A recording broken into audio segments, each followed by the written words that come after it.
Besoin, mes amis, désir, nécessité, possession, obsession, mes amis. Ou quand la ligne est franchie, quand les limites sont dépassées, à quand l'inévitable obsédé, ils ont fait plus que céder. Obsession et y voilà donc. Voyons donc cela, mes amis. Passons cela à la loupe spirituelle de votre frère Free.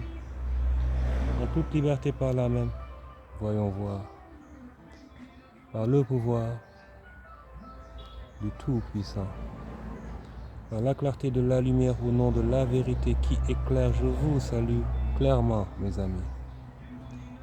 La lumière, voyez-vous, se perçoit dans le calme, l'équilibre. Le sujet amené du jour relève de certains déséquilibres.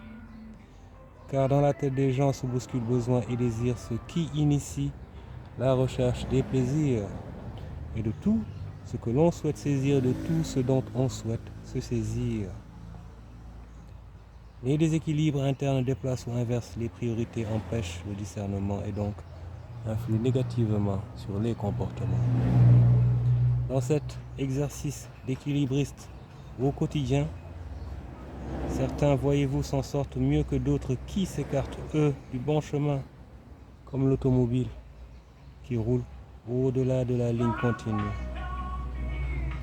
L'obsession, les obsessions sont dangereuses. Mais qu'est-ce qui fait donc que les gens soient obsédés? Quelles en sont les causes et conséquences?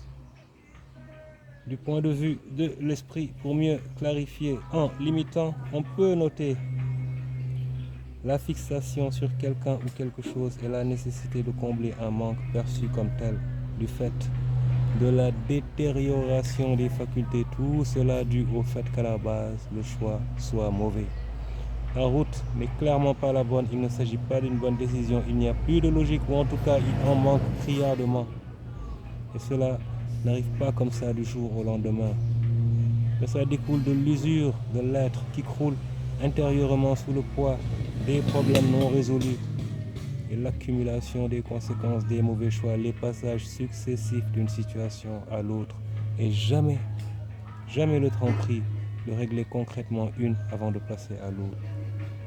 Voilà donc ce qui arrive et donc fait ou amène à se focaliser dangereusement sur ce qui n'est d'aucune utilité dans l'absolu et ferme la porte au recentrement de soi autour de ses réelles priorités, de sa réalité, de la réalité.